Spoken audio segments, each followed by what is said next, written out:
Welcome to this week's edition of World Crisis Radio. The world situation continues to deteriorate. It is July 1914. The big news of the past 24 hours, an ultimatum issued by China against the United States. Don't attack Pakistan or you will face retaliation from China. This is the first time in recent decades, the first time I can remember anybody issuing an ultimatum against the United States. We could, of course, go back to last week and reinterpret the Gilani speech about full force retaliation as an ultimatum in its own way. Now taken together, these two statements unquestionably constitute ultimata. This is the kind of language we heard in July 1914. This is the kind of language we heard in late August 1939. When the great powers begin to issue ultimata, one against the other, this is a sign of extreme, acute danger of general war. That is what we now have. It has been created by the Anglo-American imperialist madmen and their quest for confrontation with Pakistan, leading to a breakup of that country. They wish to destroy Pakistan as the leading strategic ally of China, and this has now been fully recognized in Beijing. But let's get to the number one story.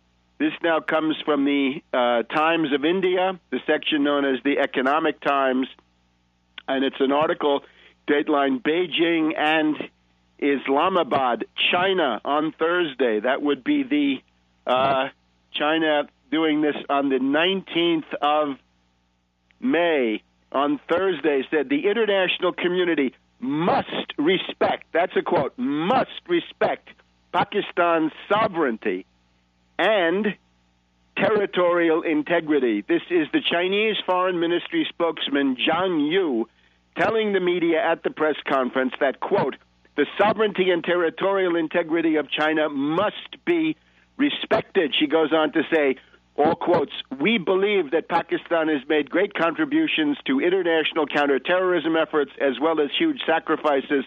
The international community should understand and support Pakistan's effort to restore national stability and develop its economy.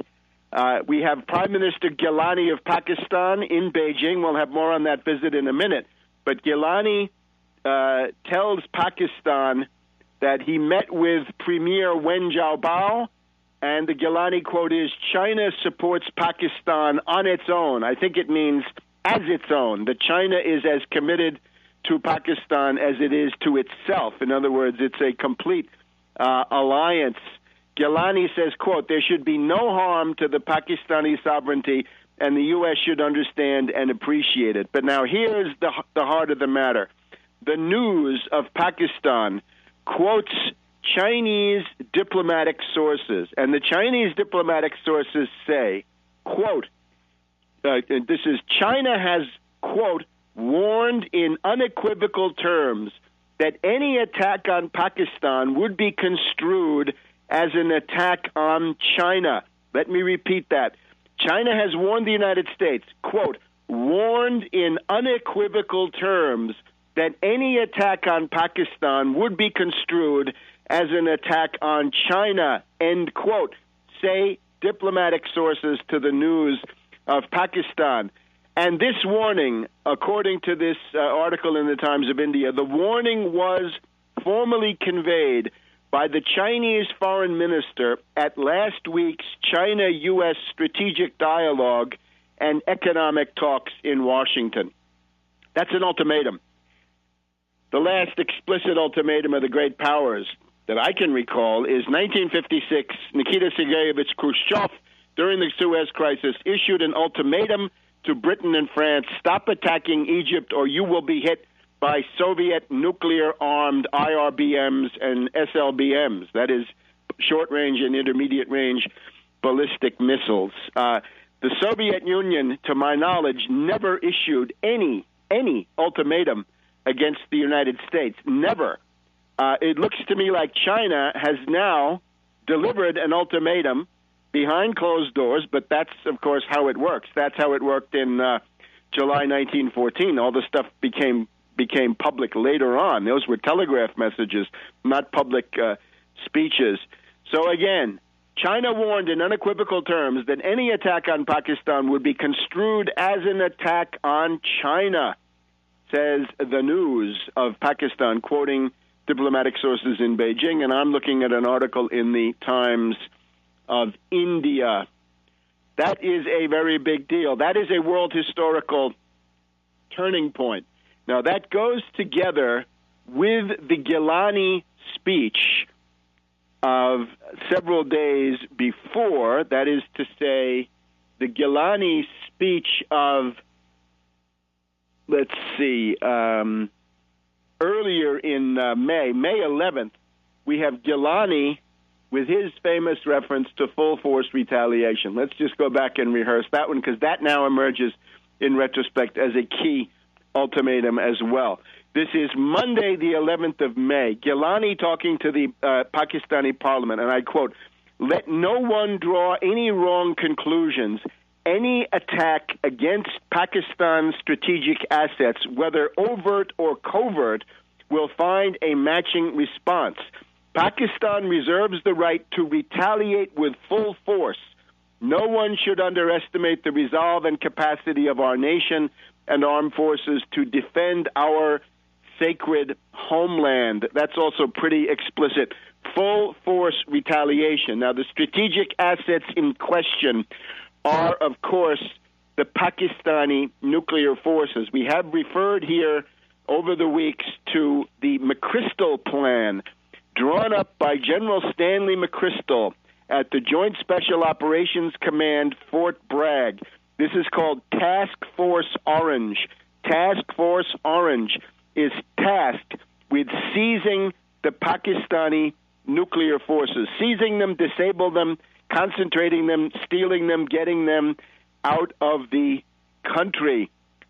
These are located in various Pakistani air bases, and the goal is to go after them. And that, of course, is casus belli, as we have now heard. So the entire thing, the tension, the growing tension since the May 1st Osama bin Laden stunt, circus, psyop, whatever you want to call it, is based on the idea that kind of a deployment by the Joint Special Operations Command, and indeed by components of Task Force Orange, the so-called SEALs or whoever these people were, this is precisely the kind of thing that would represent the attack on the Pakistani nuclear forces. That is why the tensions are so high. Now, let's see what the United States has said in the face of these two ultimata. The ultimatum from Gilani on May 11th.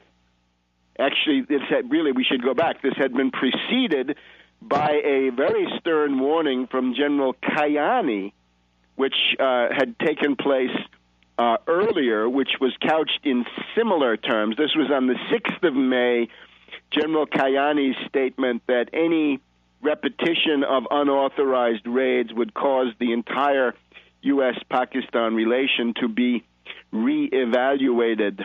That's also going on. But now we have the new U.S. regional envoy, the one who's responsible for the Pakistan-Afghanistan portfolio. This is now Mark Grossman. And Mark Grossman has been asked by a number of Pakistani media, will you give us guarantees that there will be no repetition of these unilateral raids? Now, the average listener, the average reader thinks this refers to the bin Laden stuff. This is simply superficial. It refers to the nuclear forces, and the answer from Grossman is no. No assurances will be given. In effect, the U.S. rejects the ultimatum. We're in July 1914. We're in August 1939. Watch out, world. We'll be back in a minute. Welcome back to World Crisis Radio. Repeating the main story. Chinese ultimatum to the United States issued in Beijing, May 19th. Any attack on Pakistan will be construed as an attack on China. The United States must respect the sovereignty and territorial integrity of China. Don't try to break up the country. don't try to raid it. Now, that means the U.S. is looking down the barrel of a couple of hundred nukes in Pakistan and the hydrogen bomb-equipped ICBMs, the Long March missiles of China. And take a fresh look at those, because those are quite serious. The U.S., as far as we know, has no way of stopping them. This is now an open-ended crisis. This is getting very serious very fast. Time to wake up.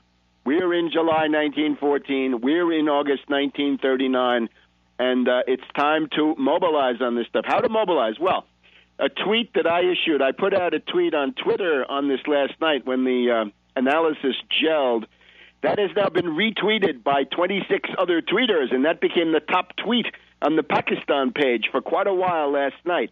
That's what you can do. Go to my Twitter feed, retweet what you find. Make me the top tweet across Twitter. We can turn the enemy's social communications into an instrument of mobilizing people to oppose this war.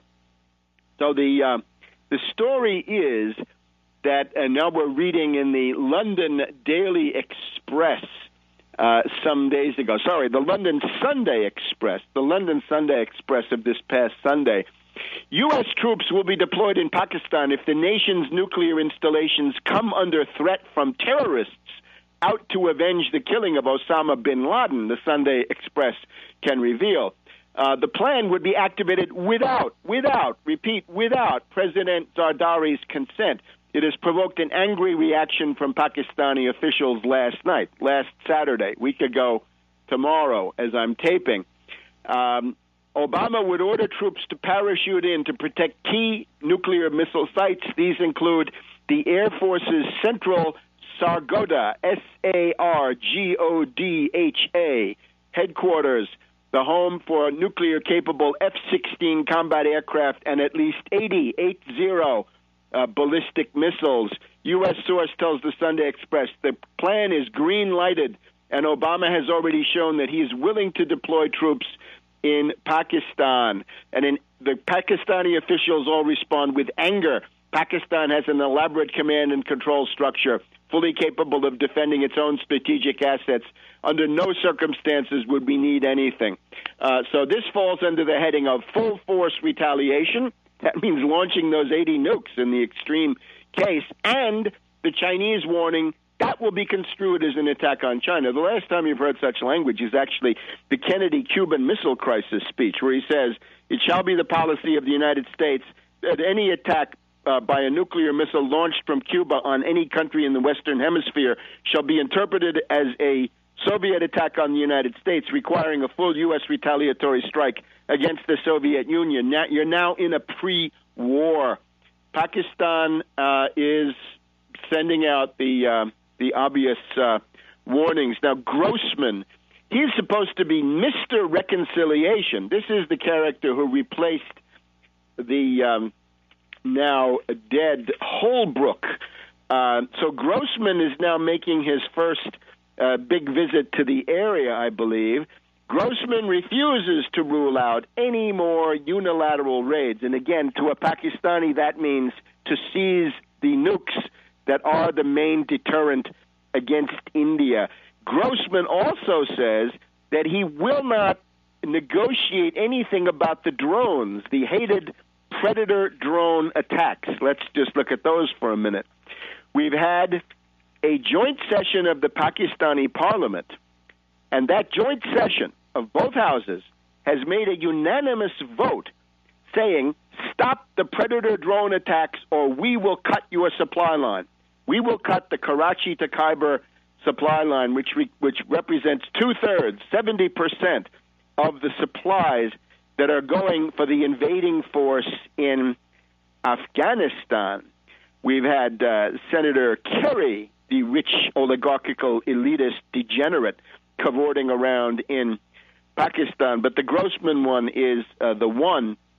Gilani, for his part, has been not so much oriented towards the U.S., but orienting towards China. And his speech is essentially that China is the best friend of Pakistan. China is Pakistan's best friend. The Chinese are all-weather friends, unlike the U.S., fair weather friends or secret enemies, whatever you want. And the friendship of China and Pakistan is as high as the Himalayas. We have the whining of Idaho Republican Senator James Risch, a rather obscure senator, R-I-S-C-H, who says, this love fest between Pakistan and China is really hurting U.S. relations. Imagine how we feel when we're told that China is the best friend of Pakistan. Well, them's the breaks. Stop these attacks. The concrete upshot of the Gilani visit is a nice meeting with Hu Jintao. China is going to transfer 50 advanced combat aircraft. These are the JF-17 nuclear-capable jets coming from China to Pakistan. And this, I believe, is an outright gift, if reading in these news accounts. So Hu Jintao and Wen Jiabao, the main fear being the cross-border raid. Now, we have the story here in The Nation of Lahore, which indicates that the CIA, the Mossad, and the RAW being the Research and Analysis Wing, this is the India equivalent of the CIA, that they have created their own Taliban. They have created what we call in the Kitsonian terminology a counter-gang Taliban, a pseudo-Taliban or parallel Taliban, which they now control. In other words, it acts like the Taliban, it quacks and walks like the Taliban, but it's completely controlled by the U.S., the Indians, and the Israelis. This is coming from The Nation of Lahore, and that means that the events that are taking place in Pakistan that are attributed to the so-called Taliban may be this pseudo-counter-gang Taliban, and that would include, for example, the 80 deaths of paramilitary police graduates that were died in a terror attack 8 days ago. Remember, I said that's the U.S. having made peace with the Taliban. It could either be the parts of the Taliban that have chosen to enter a league with the U.S., or it can be, of course, this counter-gang Taliban. We'll be back in a minute. Welcome back to World Crisis Radio. Keep up with all of this at Tarpley.net, Tarpley.net. New material up in Arabic this week, Arabic commentary on the Medvedev speech. We'll talk about that here in the second hour, time permitting, and other material comments on Libya also from Russia Today. So Russia Today, Arabic service, Russia Today, English language from Moscow, both new items up on the website, and we should have an article here from the Rock Creek Press on the war danger with Pakistan. So the big danger here is now that the U.S., the Indian RAW, and the Mossad have this counter-gang Taliban, stage events with that and use that as the pretext for the cross-border raid. Again, The Nation, CIA has created own Taliban to wreak terror havoc on Pakistan, claims Pakistani papers. And this is essentially that the CIA has been operating outside of any control in Waziristan, recruiting an agent network. The Pakistani newspapers also quote sources saying that the Russian intelligence agency has disclosed that CIA contractor Raymond Davis and his network had provided al-Qaeda operatives with chemical, nuclear, and biological weapons so that U.S. installations may be targeted, and Pakistan blamed and pressed to let the U.S. come in and seize the nuclear forces. We have former ISI Punjab regional commander retired Aslam Guman, Ghuman, saying, during my visit to the U.S., I learned that the Mossad and the RAW, under the supervision of the CIA, plan to destabilize Pakistan at any cost. They also quote Punjab military intelligence chief, this is a different part of the ISI, Mohammed Yusuf, saying there are 7,000 CIA operatives inside Pakistan waging war against the country. So you get the idea. Now, other possible scenarios, we now have a new head of Al-Qaeda. This character is Saif al-Adel, or Adel. I guess in German that would make him a nobleman. That's the way to remember him. Saif al-Adel, or al-Adel. And this is supposedly the new head of Al-Qaeda. And where's he located? Let me guess. Is he in Brooklyn? Is he in Chad? No, he's in North Waziristan. How convenient, how convenient. North Waziristan. Saif al-Adel of North Waziristan is now the new head of Al-Qaeda. And there's even a story that the way this character gets to be there is the fault of Iran. So now you can get both. You can blame Pakistan because that's where Waziristan is, and you can blame Iran because somehow he was once in their custody and he was released in some kind of an exchange. Now, in the background, we've got the shooting, of course, the direct shooting. Tuesday of this week, May 17th, we have a U.S.-NATO military strike into Pakistan. This is exactly the scenario. Helicopters coming in, crossing the Pakistan border unauthorized, and now it looks like they were testing the Pakistani response, which was prompt. The Pakistanis opened fire immediately. They scrambled their own jets, their own helicopters. This is what the probe is designed to find out. And, of course, the U.S. and NATO helicopters in their own right opened fire. 2 Pakistani servicemen wounded. So NATO strikes across the border, counterblows. The 20th of May, in the past 24 hours, near Peshawar, in a place called Abdaka Shwak. Now, you're going to get to know these places the way you used to know the map of Iraq, right, from Tikrit to the Triangle of Death and all of that. This is where what it's come to. Near Peshawar, anyway, not so far from Afghanistan, and the Khyber is the idea, a nest of agents since the early 1980s and the Soviet presence in Afghanistan. This was the staging area. So 2 consulate cars, 2 cars attached to the United States consulate are going past a point along the road, and a bomb goes off. This is a technique that is known, been used by the Baader-Meinhof group in Germany, different people like this. But it goes off at slightly the wrong time.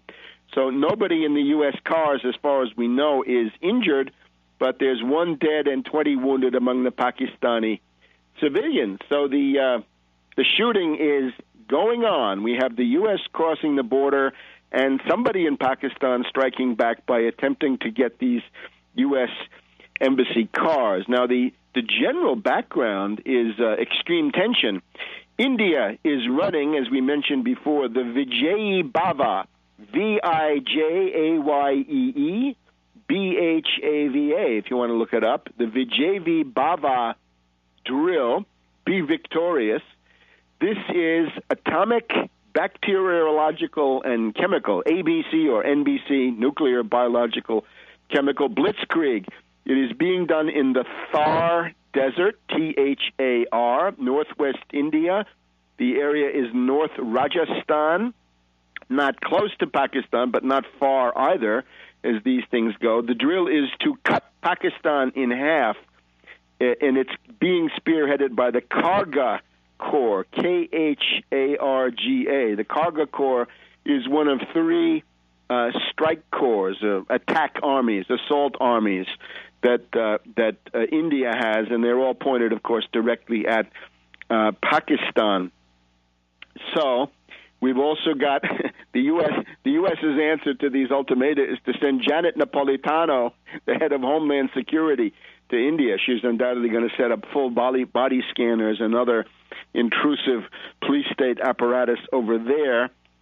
In the background, it's also important to note that one of the strategic arms used by the U.S. is, of course, the International Monetary Fund. We'll talk about DSK later in the broadcast, but the pattern has been for the U.S. to use the IMF as a means of weakening Pakistan. You don't get a good deal from the IMF. There is no such thing. So Kayani, General Kayani of Pakistan, has been talking about cutting U.S. forces, reducing the numbers, to curtail intelligence sharing or cutting it off completely. And in that well-known speech by Kayani, which took place on the 6th of May, he called the bin Laden raid a misadventure.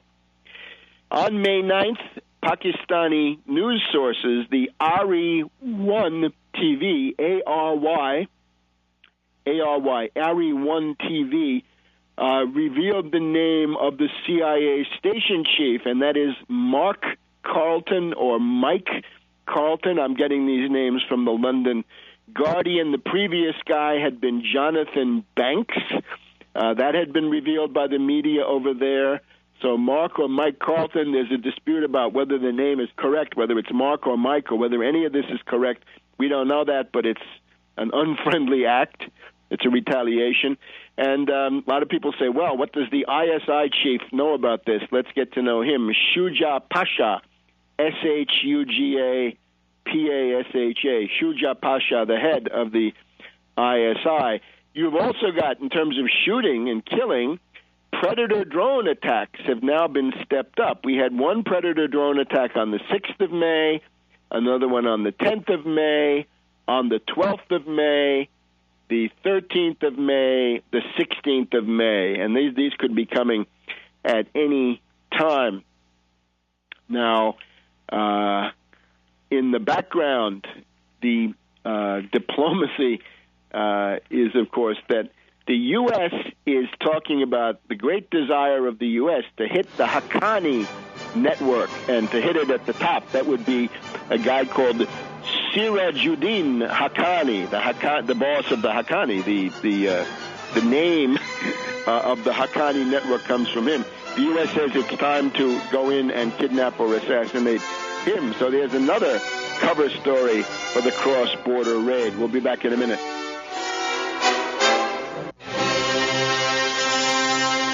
Welcome back to World Crisis Radio, pushing ahead in this heated atmosphere of strategic ultimata. Chinese ultimatum to the United States, and the attack on Pakistan will be construed as an attack on China. The United States must respect the sovereignty and territorial integrity of Pakistan. That comes on the heels of Gilani threatening full-force retaliation if anybody tries to tamper with the strategic assets of Pakistan. This means the long-feared cross-border raid by Task Force Orange, the U.S. Special Forces, to seize control of 80 IRBMs and related nuclear assets at the Sargodha Air Force Base and other Pakistani Air Force bases. But in the meantime, we have Mr. Reconciliation, Grossman. This guy is going to turn out to be the Théophile Delcasse or Izvolsky or Count Berchtold of the next war, I fear. These are all people who contributed to World War I. Look them up on the Against Oligarchy part of Tarpley.net. The United States wants to assassinate the leader of the Haqqani network. The Pakistanis want to make peace with the Haqqani network. So there's a complete divergence. The Pakistanis believe the Haqqanis are the ones they can work with. The U.S. says, no, we can't do that. We have to kill them. By contrast, we're told now that the United States, and this is Grossman, or at least Grossman's shop, is in direct talks with the Taliban on both sides. That is to say, the U.S. is talking with envoys of Mullah Omar. Remember him? Mullah Omar, of course, now freed from his Islamic hospitality imperative vis-a-vis bin Laden, right? It was for individuals, not for organizations. So the U.S. is talking to Mullah Omar and the Quetta Shura. The Quetta Shura, that's Baluchistan, and that is supposedly where the Taliban are run from. The U.S. wants to talk to them. So Grossman loves the Taliban but hates Pakistan. The U.S. hates Haqqani. Pakistan thinks Haqqani is somebody you can work with. So you can see how it's dividing up. It could be that this entire thing is just a fraud, that it's simply the pseudo counter-gang Taliban, that the U.S. is negotiating with its own counter-gang and using that then to show that they're trying to do something. Another important strategic aspect in the background, there will be a meeting of the Shanghai Cooperation Organization in Shanghai on June 15th. June 15th, that's in the middle of the next month, a little bit less than a month from now, in Shanghai. This, of course, is China, Russia, Kazakhstan, Kyrgyzia, Tajikistan, Uzbekistan, Mongolia, Pakistan, and India are observers. This might be a chance to mediate, Russia-China mediating between Pakistan and India. I would hope so. Hu Jintao of China meets a group of Shanghai Cooperation Organization country journalists, praises the Shanghai Cooperation Organization. He praises the anti-terror drills. The SCO will have its own anti-terror drills. I imagine anti-terror means the U.S. and the British. Who else would it be? Everybody talks about terrorism. They do, too. So Hu Jintao also says the diplomatic relations of Russia and China are at an unprecedented high point. They are better than ever. China getting along with Russia better than ever before, and he says this has an obvious strategic ingredient. That means Washington. If it's China, it's also Russia. So you pick a fight with Pakistan. Behind Pakistan is China. Behind China is Russia. Get the idea? And if you insist on this, you get a world war. Amazing as it might seem.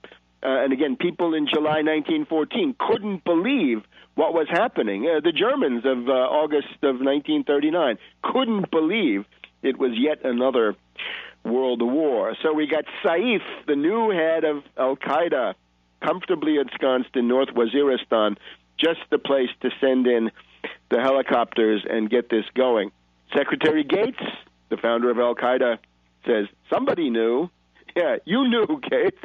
You knew. That was an agreed-on operation. That was sanctioned. That was your own pseudo bin Laden that you were running from there. A couple of other things, right? Remember, if the Pakistanis are put with their backs to the wall by these blabbermouths like Kerry, they can say, dear U.S., what's with Ray Davis? Why was he transferring these strategic weapons of mass destruction into the hands of Taliban terrorists, presumably the counter-gang version? And what's with David Headley? What's with the Drug Enforcement Administration agent who was the key figure in the attack on Mumbai? Now, other things are also opening up. The Pakistanis have a nuclear complex. These are peaceful nuclear reactors. This is called Kushab, K-H-U-S-H-A-B, K-H-U-S-H-A-B. This is now the fourth reactor. It's a reactor complex. They're building the fourth one. And the Daily Mail of London, the London tabloid, boy, they are so hysterical about this. They are doing the war propaganda bit. This is like the British, the German fleet menace before 1914, that the eyebrows of the U.S. have been raised by the fact that the Chinese are building this nuclear reactor really fast. Well, this has nothing to do with military stuff. They say it's a weapons-grade reactor. This is ridiculous. If you want to have weapons research, you don't build a power reactor. You can have a research reactor for so much less, and it's much easier to keep secret. It's not out in the open. This is absolutely idiotic. But the Daily Mail will try anything to get war hysteria against Pakistan. So you get the idea. They're pulling out all the stops Selig Harrison, this is somebody to watch. Selig Harrison, and he's from the Woodrow Wilson Center. This is obviously a top spook. His writing in various strategic papers here, the national interest and so forth, save Baluchistan, free Baluchistan. And it's time for the U.S., he says, to support the secession of Baluchistan from Pakistan. And there was a big conference here in Washington in February of the Baluchistan Lobby, the Baloch Society of the United States or of North America, coming together with their various congressional friends, think tankers, spooks, and others. So you get the idea, right? This was the Rigi organization. That was the Jundullah was the main force of this. But then, of course, the Iranians were able to capture Rigi, and that's the end of Rigi. So Selig Harrison also writing another article, China cozies up to Pakistan. China cozies up to Pakistan. You can see the think tankers are hysterical about this, too. So Idaho Republican Senator Risch, R-I-S-H, again, very obscure, but here he is complaining about friendly relations between Pakistan and China. That's a threat to the United States. So WikiLeaks had to get into the act. The CIA limited hangout operation, the CIA stooges over at WikiLeaks put out now a paper showing General Kayani of Pakistan is a hypocrite. He was asking for more Predator drone strikes, not less. Now, at what point does the world say WikiLeaks is not simply a leak operation? What they leak is doctored. Now, whether the individual nihilist at WikiLeaks who puts this out has any idea of what's in these things, I don't know. But the leakers are obviously free to falsify these embassy cables any way they want and then put them out. So, again, WikiLeaks is building quite a track record of being at the right place at the right time with the right disinformation. For who? For the CIA. So all of you characters who are so worked up about WikiLeaks should take note. Bradley Manning, of course, is crucified. He should be let free, no doubt about that. But why?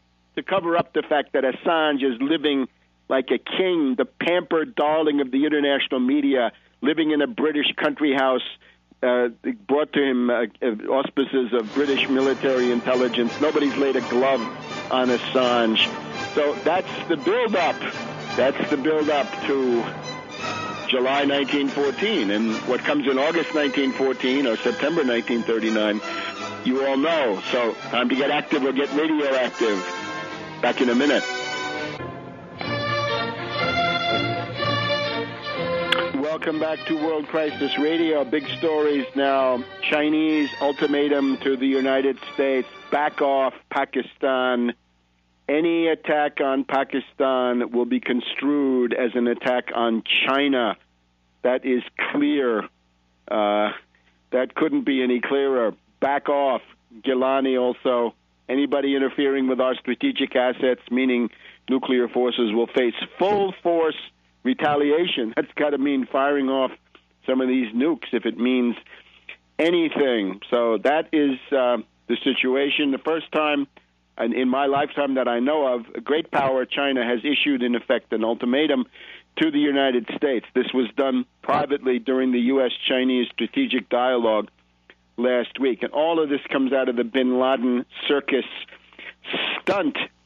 Now, concerning Obama, we want to talk in the next segment about Obama and his crazy speech on the Middle East. You notice his big thing is he wants the IMF and the World Bank to rule Tunisia and Egypt. Boy, if there's anything you don't want to have tap into your revolution, is to the IMF to come in and take it over. And Obama's pretending that that's doing them a favor. But now, specifically on Libya, on May 20th, and that would be today, we reach the 60-day limit on the War Powers Act. Now, Obama has not submitted anything to the Congress that I know of. That means he's got 30 days to get out of Libya, to stop bombing Libya. And if he doesn't, he has violated the War Powers Act. That is impeachable. That could be an item in an impeachment bill. So that's important to bear in mind concerning the legal status of one Barry Soetoro, a.k.a. Barack Hussein Obama, a.k.a. The other one is Jerome Corsi, a right-winger. I guess we can say he's a reactionary, although not maybe one of the most extreme, but that's a matter of opinion. Corsi is preparing a biography of Obama, and Esquire magazine on their website put out a hoax in the last 48 hours saying that the biography was going to be withdrawn, that Joseph Farah of World Net Daily was so freaked out about the Obama birth certificate that he was going to destroy 200,000 copies, were going to be shredded. And it turns out that's a complete hoax. So this is a direct attack on the First Amendment, and Esquire magazine doing its best to suppress interesting things undoubtedly that Corsi will have in that book. So let's go immediately to Philadelphia and get an update on the Obama birth certificate and presidential qualification in general, under especially the heading Indonesia. And let's get that update from Phil Berg, the guy who started it all in August of 2008. Welcome, Phil.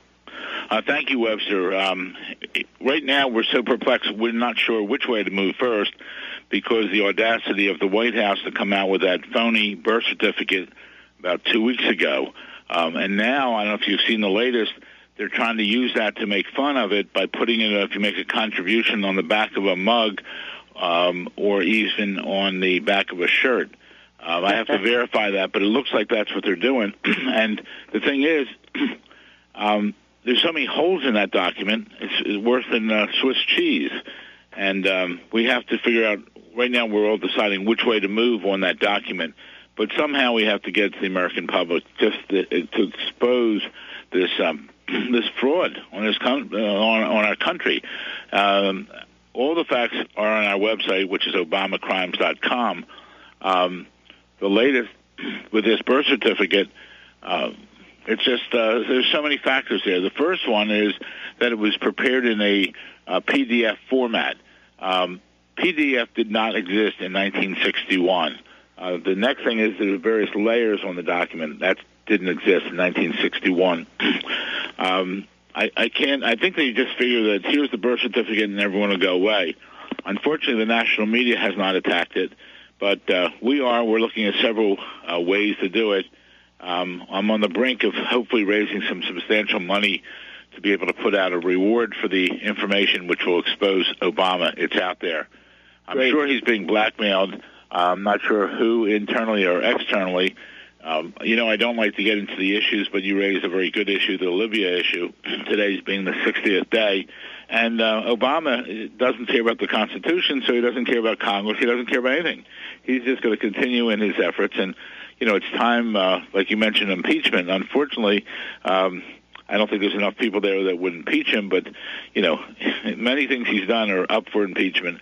But I don't even think you could impeach him because he's not a legitimate person in office. He's a usurper, and as I've stated many times, he's a phony, and this is he's an imposter, and this is the biggest hoax against the United States of America in our history, and we must stand firm on this. Now, we will continue on our efforts. We're trying to decide what, but with the Libya thing, you raised that. Also, the speech that he just made to at the State Department regarding Israel really is unconscionable, that he wants to go back before the 1967 lines. This is, not Netanyahu was coming in to speak with him, and he tried to one-up Netanyahu by giving the speech the day before. And I think that's one of my friends emailed me and said, well, that's like the kiss of death. He's not getting reelected. But we don't know what's going on with the voters out there. I don't understand how voters are still leaning towards him when all the truth has come out, the fact that he is a phony. So we're going to continue our efforts here, and any input from you or your listeners would be greatly appreciated. We're getting ready to file that other lawsuit, which I've discussed several times, under the False Claims Act, because we feel he's not only not natural born, he's not naturalized, but he's an illegal alien, and therefore his term in office as a U.S. Senator was fraud in Illinois, and the salary and benefits there, plus the salary and benefits from him being a fraudulent president, should all be returned to the U.S. Treasury. And we're going to continue on those efforts, and we're going to just do what we can on that. Recall the Ninth Circuit Court of Appeals has a case which was argued several weeks ago when I was out there with Gary Krepp. So we're hoping that they will send it back down to the district court. So there's a lot going on right now, and also why Obama's doing these things with Libya and Israel and other things, I think that's going to help bring out the deep throat regarding Obama. And I mentioned that because that's trying to equate that to Watergate. With Watergate, they were looking for what happened, and finally Deep Throat came through, and that spilled the beans, and that's what caused Nixon to have to resign. The break-in wasn't much, but it was the cover-up. And we have a massive cover-up right now by Obama and his wife and other people in the administration regarding him, because he was not born in Hawaii. I don't buy it for 1 minute. And the number on the document they put out 2 weeks ago, does not even match the document, the certification of live birth, which they've been talking was the real birth certificate for the last 2.5 years. You know, there's just, it's blatantly a fraudulent document, and I don't understand. Again, the point on there, the father is listed as a race of African. There was no race in Africa in 1961. People either called them black or Negro or colored, not African, and there's not even a race African right now. Also, this long form that he put out doesn't have what most long forms have, and that's the baby's length and the baby's weight. So there's just so many factors on this that it's unconscionable, and we're going to do whatever we can to keep the message going out there because, number one, I think we're the laughing stock of the world. Number two, because many world leaders know that he's a fraud, just by facts. And then I'm a little concerned because during the past week they came out and he said his step-grandmother is being threatened over in Kenya. Well, his step-grandmother, which is Sarah Obama, she gave us an affidavit, which is a recording on our website, which people have distorted, but we're going to put a better version, the correct version, up, because she states in Swahili that she was in the hospital in Mombasa, Kenya, when he was born August 4th, 1961. Okay. Bill, when you look at that thing with Corsi, that reminds me of Hatfield, the guy who wrote a biography of Bush the Younger, Fortunate Son, in 1999. And they did shred his book, and then within about 2 years, he was dead. So we better all watch out. We will. ObamaCrimes.com. Thank you, Webster. Talk to you next week. See you next week, and we'll be back in a second.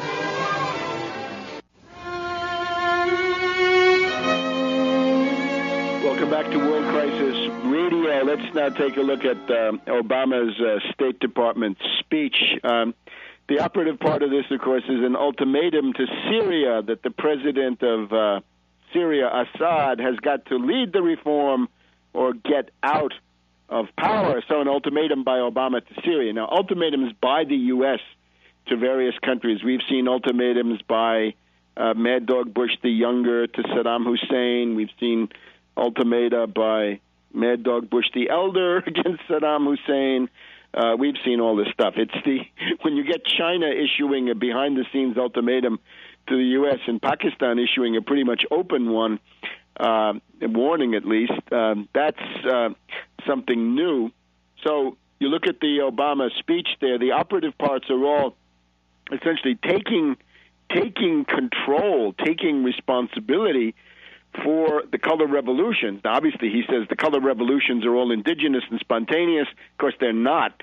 You can read Obama, the Postmodern Coup, The Making of a Manchurian Candidate, big part in there about Colonel Robert Helvey, Gene Sharp, Albert Einstein Institute, how these things were tested out in particular in Thailand and in Burma. And it looks like in Thailand we have this character, Thaksin, who is a darling of the Council on Foreign Relations, right? The red shirts of Thaksin want to make a comeback. These are attacks on China now, right? We're getting into this phase of direct clash between U.S. and China. Watch the Taiwan Straits, but also watch Thailand and Burma, because new attempts at color revolutions in Thailand and Burma are attacks on the U.S. But back to Obama, he's essentially let the cat out of the bag. The color revolutions belong to me. He says they're spontaneous, but I own them anyway. And in Syria, you better get out. You're committing murder. Very tough language. This also for Libya, right? He's got to go too. Another ultimatum. For the Israelis, no ultimatum. The stuff about the 67 borders, I don't see this the way that Phil does. The 67 borders obviously are a starting point, but with Obama, this is simply window dressing. There's no practical step vis-a-vis Israel. There's no meeting of the quartet. There's no special representative. There's nobody replacing Mitchell. Even this rather weak envoy, Senator George Mitchell, now quit. Nobody replacing them. Now, let's just go through this so people know where we stand. This broadcast supports the Geneva Plan, the Geneva Protocols, Geneva Accords of November 2003, Yossi Beilin for Israel, Yasser Abed Rabo for the Palestinians. It is two states. It is Israel and Palestine with the 1967 borders. The settlements must be rolled back. The settlements must be rolled back. Naturally, those people could be compensated. There would be a role there for China, for Europe, for the United States, for all sorts of other people. Saudi Arabia could help to indemnify the settlers because a lot of them, most of them will have to go, practically all of them. At the same time, the right of return has got to be dealt with as a matter of indemnification. In other words, if you had property, you've got to be compensated, but you're going to be headed back to the PLO state.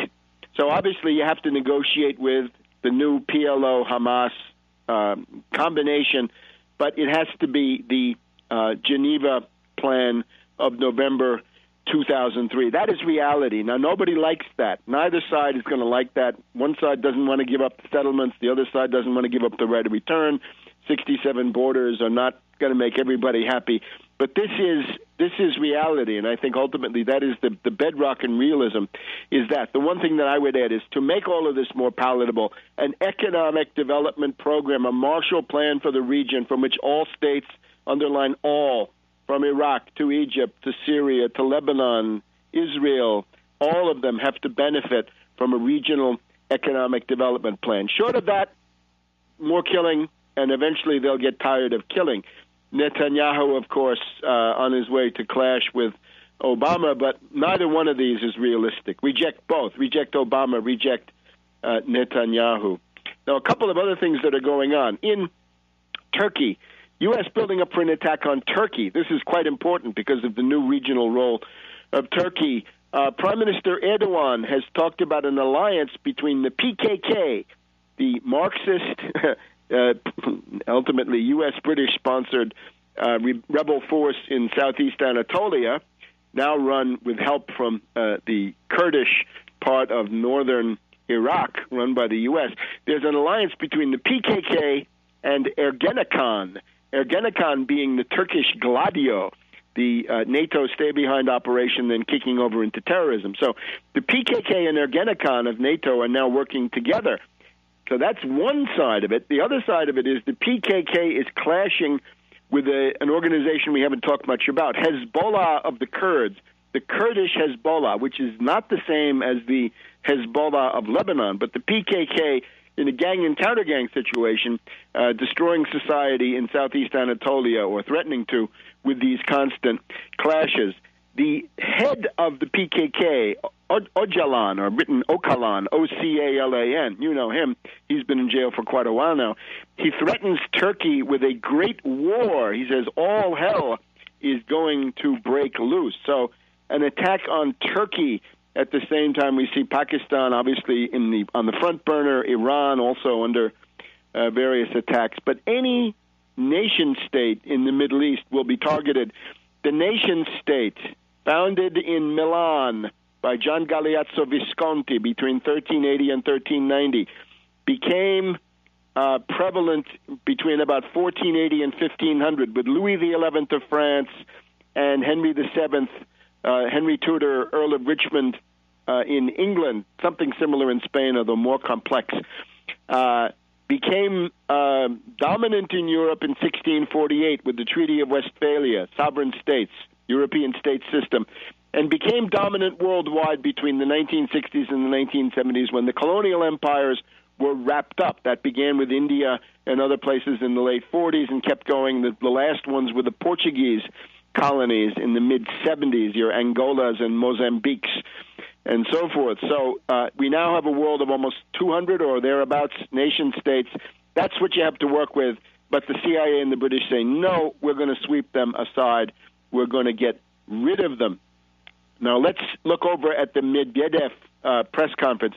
Medvedev trying very hard to look like Putin. Putin constantly giving these question and answer sessions. The difference is that Putin would do it and does it with average Russians, ordinary people, ordinary Russians, but Medvedev does it with the glittering world of the international press. But what he says has to be taken seriously. He's basically saying Putin has been right all along, and the reset, the entire business about the diplomacy with the U.S. has now reached a dead end.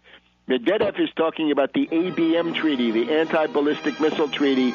He says the U.S. is not respecting the Russian view of this, and the START treaty, which was just ratified in December, the strategic arms reduction talks, is in a impasse. It could lead to a new Cold War, says Medvedev. When Medvedev talks new Cold War, things getting bad. Back in a minute. Welcome back to World Crisis Radio. So Medvedev's press conference in the new Silicon Valley, what the Russians, Soviets used to call science cities, good things, but you don't need Silicon Valley. The Soviets were actually better at it than the U.S. in many ways. So Medvedev says, since the U.S. is determined to build anti-ballistic missile systems starting in Romania and place these interceptors, this is directed against Russia.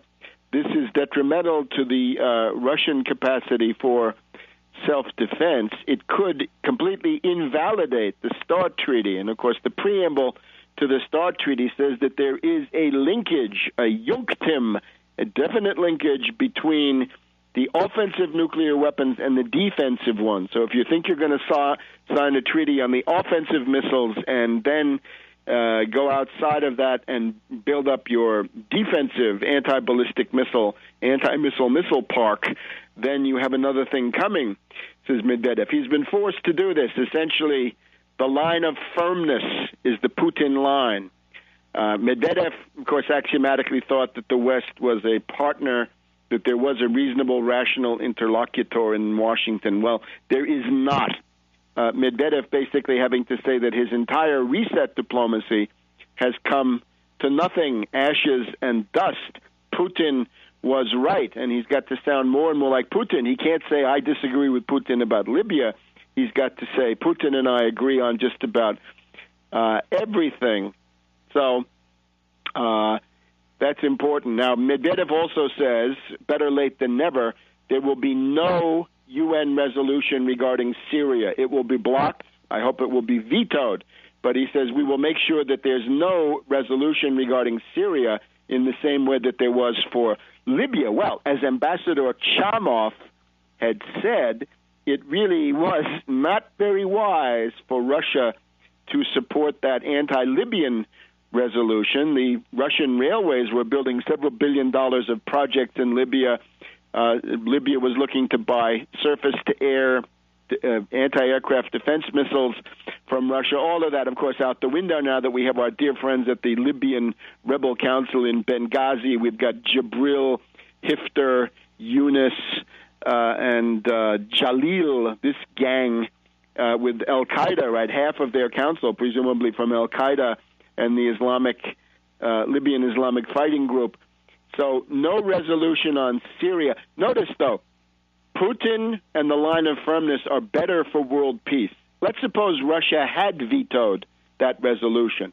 The Chinese are not situated to do this. The Chinese are not going to veto something unless it regards China, right? If it had something to do with Tibet or Taiwan or something like this, then they would veto. But if it's going to be Libya, the Chinese, they're just not going to do it.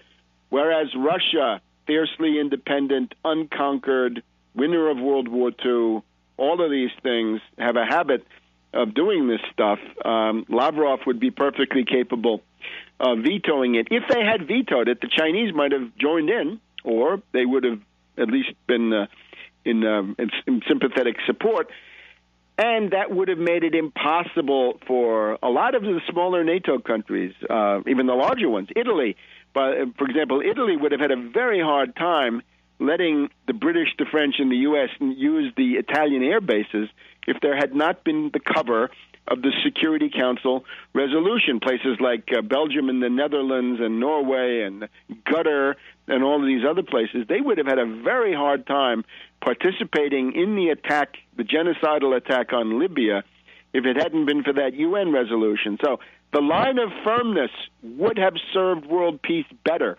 And you look back through the decade of the Audis from 2001 and 9/11 on, the Putin line of firmness advanced the cause of world peace. The soft line of giving the U.S. what they want, the Medvedev line of unilateral concessions, is not successful. It makes the world a more dangerous place. Now, the other one is the question on Khodorkovsky. Khodorkovsky, the Russian oligarch, right? What did he want to do? Well, he wanted to sell the oil of Siberia to Chevron at bargain basement prices, right? He wanted to essentially sacrifice the inherent wealth of the Russian people, fill his own pockets, betray the country. He also wanted to organize a coup d'etat. He said, Berlusconi is the richest man in Italy. He gets to be the boss. I want to be the boss.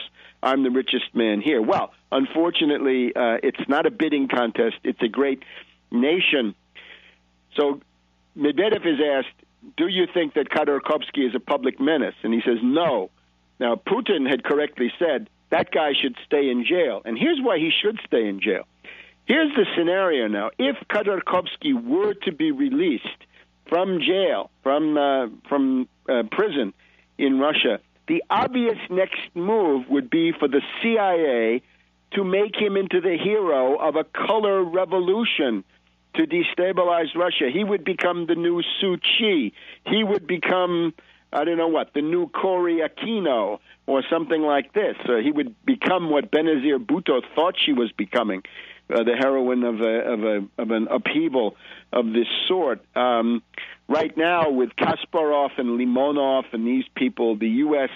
destabilization of Russia, the direct color revolution inside Russia, is going nowhere. But you look at that pack of journalists, you look at the people from Nezavisimaya Gazeta and so on down the line, they're touching sympathy for Khodorkovsky, and of course the international stuff we know, right? The Ann Applebaum and the Washington Post, they think that the fate of Khodorkovsky is the acid test of human rights in Russia. All right, so that's Medvedev, and he doesn't say whether he's going to run for president. If he does, that will be a key moment, because the Russian people will then have a clear choice. We've also got one of the Russian oligarchs now. The Russian oligarch who owns the New Jersey Nets has says that he wants to create a party for Medvedev and help him to become president for a new term. Now let's switch gears. Dominique Strauss-Kahn. The entire business around Dominique Strauss-Kahn is not a soap opera. It is a coup d'etat. It is a coup d'etat by the United States at the International Monetary Fund, and its goal is to target the euro, to smash up the euro, so much so that I hope people in Europe are watching. If you're out there saying down with the euro, you should be embarrassed that you're in a united front with Goldman Sachs, Morgan Stanley, and J.P. Morgan, because that's their line, too. Go back to the idea dinner at Moness, Crespi, and Hart. So DSK, well, what can we say? Is he a monster? Yeah, I suppose he is. Personally, I don't put too much stock in the idea that he had a Damascus Road conversion. He was, of course, getting close to running for president of France. That's the other thing. The ouster of Dominique Strauss-Kahn, who would have had to run the IMF over the next several months in a way that would prevent the collapse of Europe if he wanted to become the president of France. Otherwise, he'd be blamed for it. The U.S. wants to destroy the euro as quickly as possible. The other thing, of course, is Sarkozy, having grown up in a CIA family with the Wisners running around, right, growing up in the bosom of the CIA, it's going to be hard to get anybody with those credentials. Strauss-Kahn was considered an automatic shoo-in to take over as president of France. So we have a double coup, un golpe doble. The International Monetary Fund and France, and this allows then limitless attacks on the euro. if anybody had immunity, Strauss-Kahn had immunity. He's gone the UN. He's a UN public servant. The IMF is part of the United Nations. Those guys have diplomatic passports. He had immunity. That's just brushed aside. Notice Qatar or Qatar. The people from Qatar here in Washington, there are diplomats from Qatar who have been accused of sexual assault of family servants. For Qatar, it's treated as a civil matter. It's not even criminal. That's in the federal courts of the District of Columbia here. So it's obvious double standard. It's a NATO coup. We'll be back in just a minute on World Crisis Radio. Welcome back to World Crisis Radio. Just looking in the Pakistani press, yet another U.S. drone strike kills 4 in the North Waziristan area. So that's from today, the 20th, even into the 21st local time in Pakistan. So Strauss-Kahn, if Strauss-Kahn needed entertainment, he could call Elliot Spitzer and say, hey, Elliot, what was that wonderful escort service you had there? I'm sure Strauss-Kahn has a black book of his own. He knows the numbers of all the dating services, so to speak. Doesn't need to chase after the chambermaid. Now, notice the head of the IMF, always from Europe, right? Sweden, Netherlands, all kinds of people represented. France, 4 times out of about a dozen. So the French have had the IMF for about a third of the time after the founding. Germany once. So between France and Germany, it's about 5 times. Right now, Merkel very concerned about the fate of the euro. Now, obviously, the approach by Merkel, Sarkozy is more bailouts and so forth.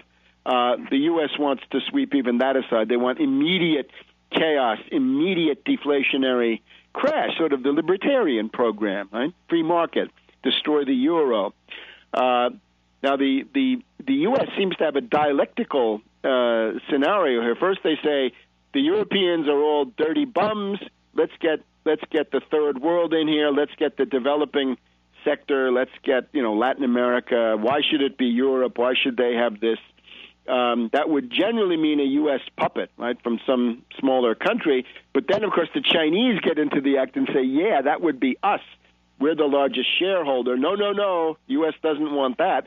Therefore, they're back to Europe now. Lagarde, right, this woman, the French finance minister. Since she's a woman, she's not going to be engaged in the same kinds of shenanigans as Wolfowitz and DSK and such people. So therefore, Lagarde, but it has to be an Anglo-American asset. Is it a setup? Is it piégé? DSK? A-t-il été piégé? Yes, of course, 57% of the French, 57% of Frenchmen can't be wrong. He was indeed trapped. So look at Lagarde's U.S. pedigree. It's probably up there to compete with Sarkozy's. Now, since we're talking about the euro, we want to keep our eyes, of course, on the fact that the U.S. has passed the debt ceiling at the beginning of this week, Monday of this week. The U.S. went over it, so that was, the 14th, 15th of May, and we're looking at the negotiations. We'll continue to follow that. The Gang of Six, the Crapo Commission, has collapsed, basically. 4 of these senators went from the BS Commission to the Crapo Commission. That is the Bowles-Simpson BS Commission to the Mike Crapo or Crapo Commission. But now this has fallen apart. That's because Coburn has Coburn has to quit, Senator Coburn of Oklahoma. This because he's part of the Ensign scandal. He is part of the dirty cover-up of the Ensign scandal. He is a part of the house where the family lives. Now, these are safe houses of fanatics here in Washington, D.C. So he was apparently given secret immunity by the Senate Ethics Committee, but the heat is on him, so he's got to get out of the public spotlight. But now, what should happen with the euro, in particular with Greece? Here is the general idea. You can't go home again. Thomas Wolfe was correct in the famous novel. You can't go home again. The idea that you can roll back the euro and go back to the world of 1999 or 1998 or 1997 is pure utopia, wishful thinking, Wunschdenken. It makes no sense. You cannot. Why? Because as of 2007, 2008, you have a world economic depression. And that is the decisive thing that these people who want to roll back to the individual European currencies cannot seem to get into their heads. You're going to have to fight speculation of the type that has brought on this depression sooner or later. So why not fight it right now with a large base? Why not fight it within the euro? Whatever you can do outside the euro, you should be trying to do inside the euro and see where that goes, rather than say, we capitulate, we're going to let Goldman Sachs, Morgan Stanley, J.P. Morgan destroy the euro. We're going to retreat to the individual national currencies and then try to fight from there. What will happen? Many people have pointed this out. Helmut Schmidt, this Greek economist, let's see what his name was, Yanis Varoufakis of one of the Greek universities. It's the obvious thing. If you go back from the euro and you get the drachma on the one side and the D-mark on the other, what's going to happen? Well, the same speculators who are attacking the euro will now begin to drive the drachma down into the inferno. They will drive it down to the center of the earth. They will get it so low that it can't go any further. You will get hyperinflation. You will get a hyperinflationary, stagflationary, hyperstagflation depression in Greece because the drachma will be worth literally zero. This will be done with credit default swaps in the ways that we've seen. What happens if there's a D-mark? The opposite. The same credit default swaps that will be used to attack the drachma will be used to speculate a la hausse, right? With the drachma, it's a la baisse, selling it short. With the D-mark, it'll be used a la hausse. They'll be buying it long, driving it into intergalactic space, driving it so high that German exports will be priced out of the world market, and you will have a deflationary collapse of the D-mark. So the idea that you can go back to the drachma on the one side and the D-mark on the other is a complete utopia. It's totally unrealistic. What you see from this is, sooner or later, you're going to have to face the fact that your problem is not the euro. Your problem is credit default swaps. Your problem, of course, is the European Central Bank and the various rules that they have. A young lady here from the French Parti de Gauche that we saw, what was her name? Let's see. She was on TV also on France 24. Raquel Garrido of the Parti de Gauche points out that the rules of the European Central Bank make it illegal to give subsidized credit for anything. Well, that's obviously got to be changed.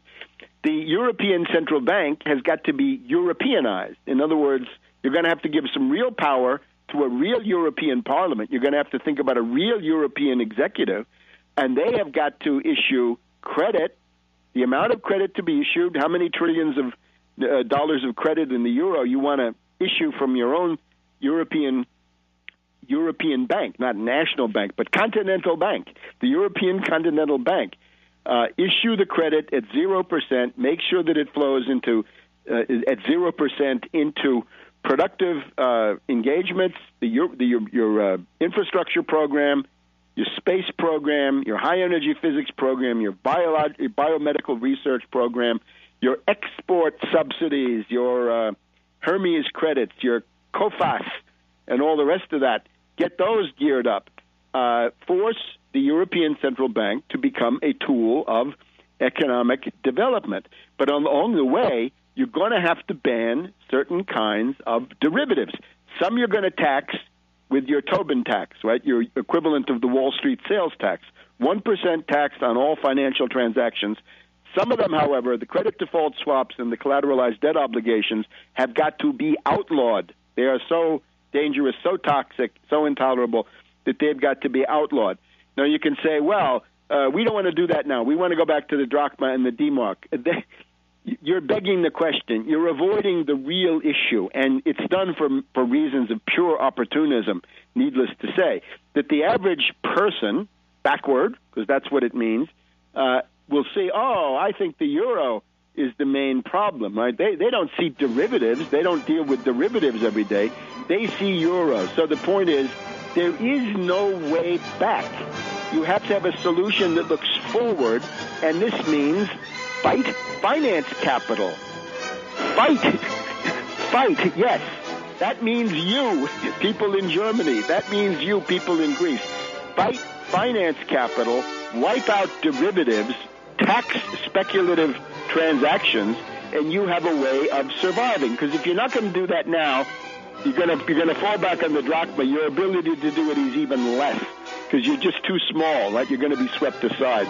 Those economies were already obsolete years ago. So we'll be back next week on World Crisis Radio. Keep in touch in the meantime at Tarpley.net and Webster G. Tarpley on Twitter. And if you don't know what else to do, get on Twitter and retweet the stuff I put out. Help me to be a top tweet.